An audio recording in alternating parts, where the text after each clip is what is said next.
Ja feia un grapat de mesos que Montmany estaven sense rector. El darrer que hi havia hagut no va tenir més remei que desemparar la parròquia el dia que, veient-se malalt, revellit i sense recursos, va trobar-se de més abandonat per la gent coquina que el servia, un marit i muller d'edat que li feien alhora de sagristans i masovers. Eren un parell de rondinaires que en tot trobaven taps. La dona, d'un cap de dia a l'altre, no callava mai, dient que més s'estimava morir d'un cop que estar-se en aquella rectoriota mig enronada, amb uns trèspols ronyosos que els queien a trossos pel damunt. Jurava, a cada 2 per 3, que ja n'estava cansada i cuita de netejar tot el sant dia aquella església rònega i fosca, tan plena d'esquerdes que la humitat se ficava per tot arreu, i tan romàtica que els vestits de les imatges se desfeien consumits i els sants s'aflorien dintre els ninxos dels altars. L'home també botzinava, exclamant-se que hi era massa vell per fer el que feia. Ara rega l'hort i cava la feixa. Ara ajuda a missa i toca les campanes. Ara fes hores de camí a la nit acompanyant Nostramo per fondalades i costes. Ara vés a cercar els difunts i ajuda a fer el sot per enterrar-los. Ell l'afanyem massa com més prou el plat de trumfes que ens fiquem a la boca, se deien a tota hora marit i muller, tot murmulant pels racons, i de vegades bon xical perquè el pobre capellà n'hagués esment. Però el pitjor va ser que un dia, tots certs i mal mandats, van presentar-se al rector fent-li a saber que el deixaven. Res, que els havien parlat de ser ermitans a Puiggraciós perquè els que ho eren se n'anaven a viure a vila. I era ben bé del cas d'aprofitar l'ocasió perquè fins Déu els podia castigar de deixar-s'ho perdre. Allà, a la festa, se fan alguns dinerons amb la gent que va a veure l'hostalet. I una cosa així no surt pas cada dia per un fluix. El pobre rector va semblar-li que amb aquella trista nova li hagués caigut damunt del cap tot el roquisser del cingle. Fins aquell instant havia fet forces de flaquesa, arrossegant la feixuga càrrega del ministeri pels sots ombrívols plens de tristor. Però després del comiat que li prenia la gent de casa, va sentir-se clofat, atuït, sense esma, com si l'aixafessin d'un plegat totes les penes passades. 70 anys eren massa anys per pujar i baixar muntanyes, per trepitjar fangs i neus. Perdien un mateix dia missa matinal a Puiggraciós i missa major a la parròquia. Per anar a viaticar o ajudar a bé morir a l'escampall de veïns entaforats per les salvatges clotades. Més mort que viu, varen portar-lo al Figueró, on tenia uns parents. I des de llavors ençà la rectoria va quedar deserta, abandonada, com un munt de runes voltades de soledat. L'església parroquial també havia de tancar-se. Més abans de posar-s'hi el forrellat, se varen aplegar al peu de la porta els veïns de més a prop, per veure qui havia de guardar les claus.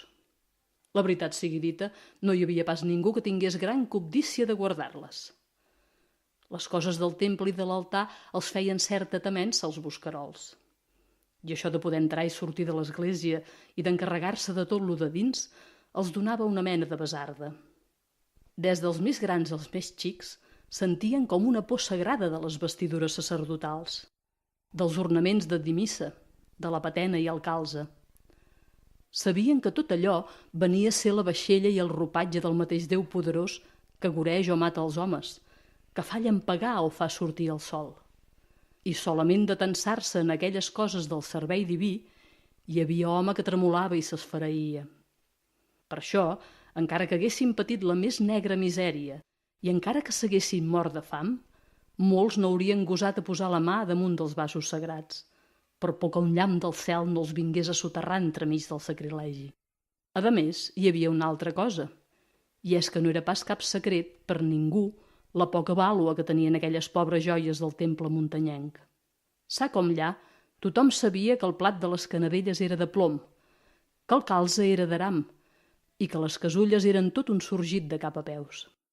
Per això, quan va arribar l'hora de tancar-se, potser per sempre més, les ferrades portes de l'església, i algú va preguntar: «Qui és que s'endú les claus?» Tothom va arronsar les espatlles i al capdavall se les varen quedar a l'Ullà per ser la casa més a prop de la parròquia. Des d'aleshores va semblar que aquells sots amarats d'ombra i de tristesa acabessin d'enfonsar-se en la tenebra dels llims. Amb el darrer toc de campana van fondre's tot d'un plegat les cerimònies de la missa i l'aplec de veïns de cada festa, i els sermons a peu d'altar, i les cantúries dels homes a dalt del cor, i els encants de coques i panets de l'ofertori, com si en un tancar i obrir d'ulls s'hagués esvaït la miqueta d'ànima que restava als sorruts feligresos d'aquells sots. El qui volia missa, a la festa, havia d'anar a oir la que deia a punta d'alba a Puiggraciós un capellà de l'Ametlla. Si naixia un infant, el duien a batejar a Sant Bartomeu o bé a la parròquia de Bertí. Si algú es moria, qualsevol capellà dels encontorns anava a la casa a cercar el cos i, carregant-lo dalt d'un matxo, el traginaven a Montmany per dar-li terra sagrada.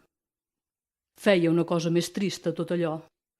Fins als veïns més totxos trobaven que els mancava una cosa que no sabien explicar. I molts deien que allò era un càstig, un conjuri, una maledicció. Però el que entre tot dava més pena, més condol, era no sentir tocar les campanes a cap indret del dia. Des dels més grans als més xics, tothom sentia una llei d'angúnia estranya, com si enyoressin la veu que els amidava les tristes hores de la vida. A les 8 del matí, quan senyalava la missa amb aquells 3 tocs cançoners, nang, nang, nang, seguits de la rematada sorollosa, tota la gent escampada pels boscos o per les feixes treia per desdejunar-se el pa negre del cistelló. Al pic del migdia, així que les 12 batallades queien del glocaret, tothom aplegava les eines, disposant-se a anar a casa si la treballada no era massa lluny, o a seure's en un clap d'ombra per empassar-se les mossades. I sobretot pel capvespre, al sentir-se els tocs acompassats de l'oració, fins als bous i les ovelles semblava que coneixien el senyal i feien com si es delissin per tornar a casa i entrar a la cort. Ningú se'n sabia venir, ningú que s'hagués mort la veu de les campanes. En dies de pluja, en dies de boira, en dies núvols, per l'hivern sobretot, quan el sol sembla que s'amagui per no senyalar les hores, quan tota la terra es revesteix de negró, els pastors i llenyataires perdien dins del bosc l'esma del temps i anaven a les palpentes, embolcallats pel misteri de la fosca. Així van passar setmanes, van passar mesos, i com la misèria humana s'avesa a tot, va venir un dia en què pastors i terrassans també van acostumar-se a la quietud de les campanes, en aquella mena de silenci que semblava el de la mort. Veien que l'església s'anava esberlant de mica en mica, i ni menys ne feien cas. Veien que el tou d'ortigues i malves, com un herbei orat, pujava ple de saba i ple d'orgull, bo i tapant de fosca verdor l'espai estret del fossar que s'estenia entre la rectoria i l'església, i ningú en feia cabal. Veien com les heures ho envaïen tot, arrapant-se com llagastes a les parets del temple, a les tàpies de l'hort rectoral, fins a les soques rebessudes dels xiprers del cementiri, i ningú hi parava esment. Ja s'hi havien fet del tot a contemplar com cap al tard ocellots negres i ferèstecs entraven i sortien boix xisclant pels finestrals de l'església, com si allò fos el seu domini, el seu palau. Tot aquell espectacle de desolació a què vivien condemnats no els feia calor ni fred. Solament alguna vegada, quan albiraven per darrere l'absis de l'església les colles de ligots que, com si ballessin balls de bruixes, voltaven fent rodes misterioses per l'espai, sentien quelcom d'esgarrifances. Però llavors se persignaven a correcuita, boi murmulant una oració estranya que sabien per conjurar la mala cosa. Per lo de més, tot els era igual. L'ànima dormilega dels bosquerols havia arribat a resignar-se a l'enronament del temple i al silenci del cloquer, com se resignava a la calamitat i a la misèria. Per això, quan un dia va començar a córrer la veu de casa en casa que venia rector nou, tothom va quedar estranyat. Rector nou, deia la gent. Quin un en deu haver fet que ens el portin aquí per penitència?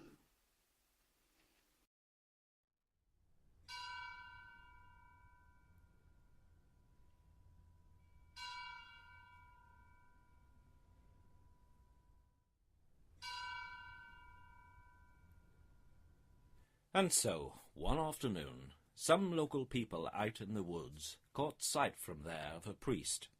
Middle-aged he looked to be, coming up from the direction of the Oliveras farmhouse, astride a mare and accompanied by an old man and his wife, who must have been his servants.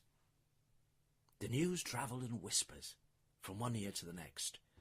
"He must have done something really wrong, and he's been brought up here to purge his sins."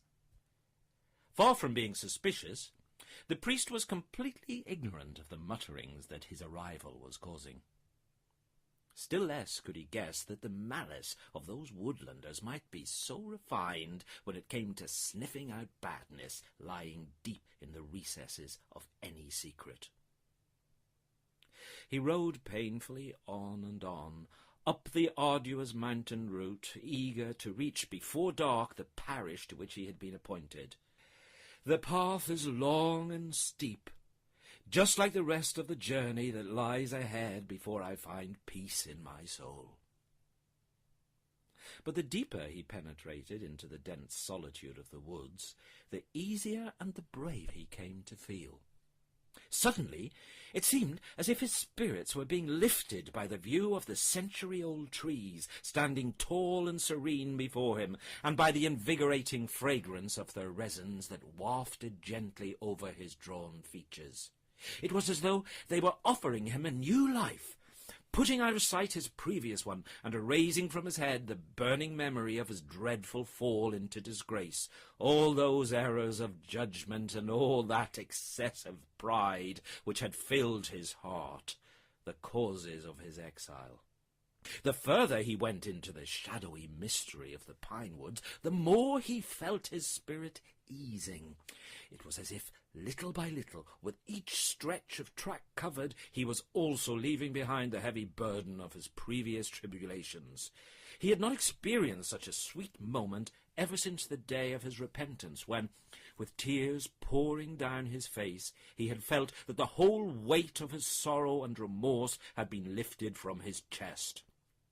He was a natural dreamer, so all the contemplative urges embedded in his inner self were satiated by the sight of the lofty crags and mysterious woods, to such an extent that he forgot the agony he had dragged along everywhere with him ever since that short time of delirium which had threatened to draw him into false doctrine and to bring about his ruin. "This is no exile! This will be my paradise!"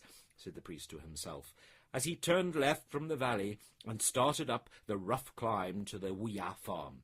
"What else could I ask for, Lord, as I approach old age, other than to be able to hide my afflictions in the peace of the mountains?"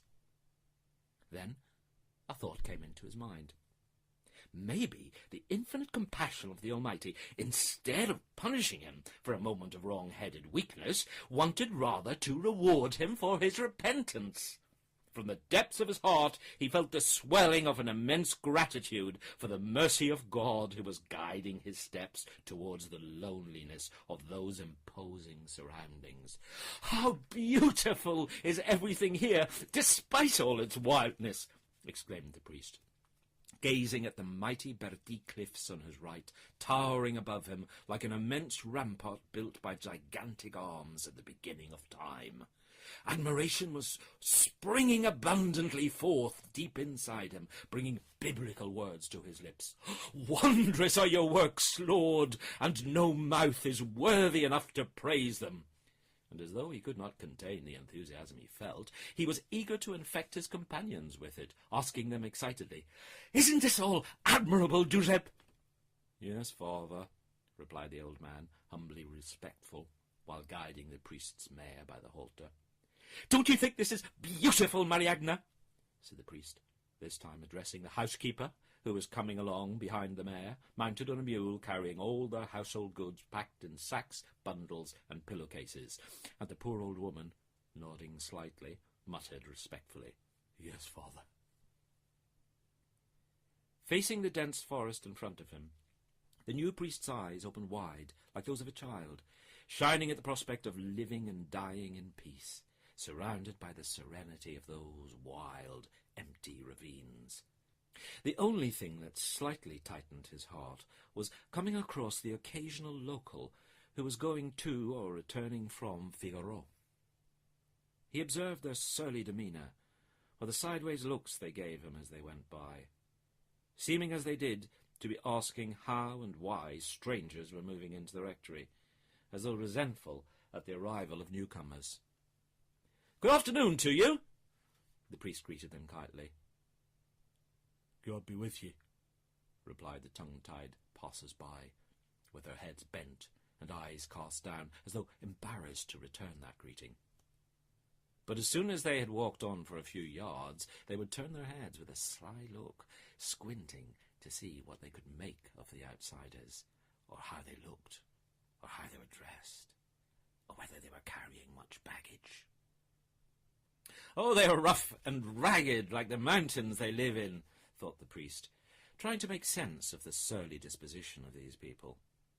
The continuous struggle with a harsh land that can barely provide them with their daily bread also kills any love for the neighbour and makes them mistrust everything. "But I will win them round if the Lord helps me. I will soften their hearts." And remembering the sacred text, he added, "I shall sow seeds of sweetness amongst men." Meanwhile, the three of them had followed one another almost up to the first call, and the black walls of the Weah farmstead could now be made out. Being a man who knew his way around those parts, Giuseppe went ahead of the other two to enter the property. Once he was in the yard, he heard the dogs barking as he shouted to those inside, "Hello there! Blessed be the Lord! I've been sent up by Father Yetze, the new priest, to pick up the church keys." Meanwhile, the priest gently spurred on the mare to go over the col. But before beginning the descent, he took one last look back at the deep, narrow valley, which, he thought, was to cut him off forever from the world of the living. Then, as soon as he could see down from the pass, his eyes were set anxiously on the drop that suddenly opened up before him. Deep down in the middle of the ravine, he sighted the stunted little belfry of the church, and then the flaking walls of the rectory. The moment he identified them, he felt a kind of panic. Everything about that lonely corner looked ruinous, lost, and engulfed in murky sadness among the cypress trees and the overgrown grass of the graveyard. "Is this where you are sending me to live, my Lord God?" thought the priest, his heart gripped with anguish. Meanwhile, from the high windows of Weah, the heads of the people there peered out as if to welcome him and his companions. The owner, a blind old man who was a bit simple-minded, limply waved a shaky hand in a vague greeting. His wife, a woman with protruding jaws, younger than the blind man, merely stared inquisitively at the visitors, as if trying to take them in all at once with her eyes. The mien of those outlandish folk who were to be among his closest neighbours, combined with the view of the shadowy ravine, the deep hole of sadness that he was about to enter as though to be buried alive there, everything filled him with desolation. His white-haired head dropped forward onto his chest, and a feeling of great dismay weighed down upon him. Then, making an effort to recover, he said to his aged companions, "Right, let's be off," speaking as though eager to get through once and for all the last stage of the Calvary that at first he had taken for paradise.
And so, one afternoon, some local people out in the woods caught sight from there of a priest.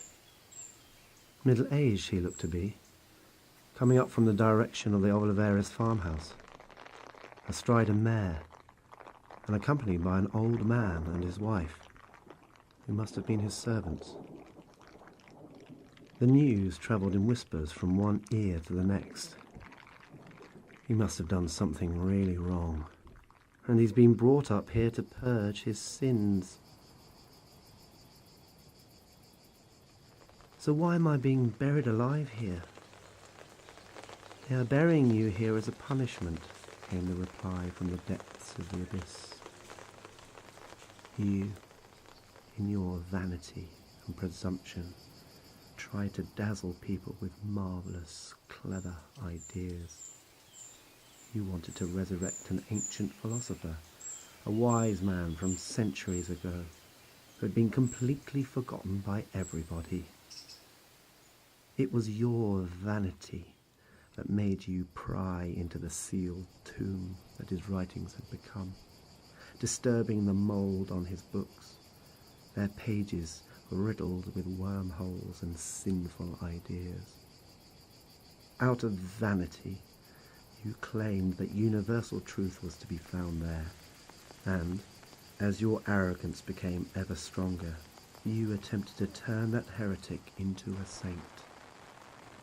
That is why you have been exiled to this land of the dead, inundated with darkness and sorrow.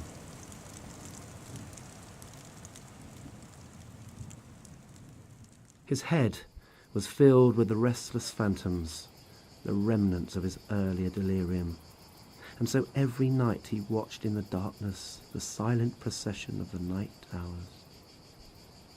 In the stillness that surrounded him, he had become accustomed to distinguishing the faintest, most feeble sounds. So he spent long hours listening in the dark, as though he were trying to decipher the unknown language of the thousands of beings and things which speak or sigh, which yelp or weep meekly in the great silence of the night.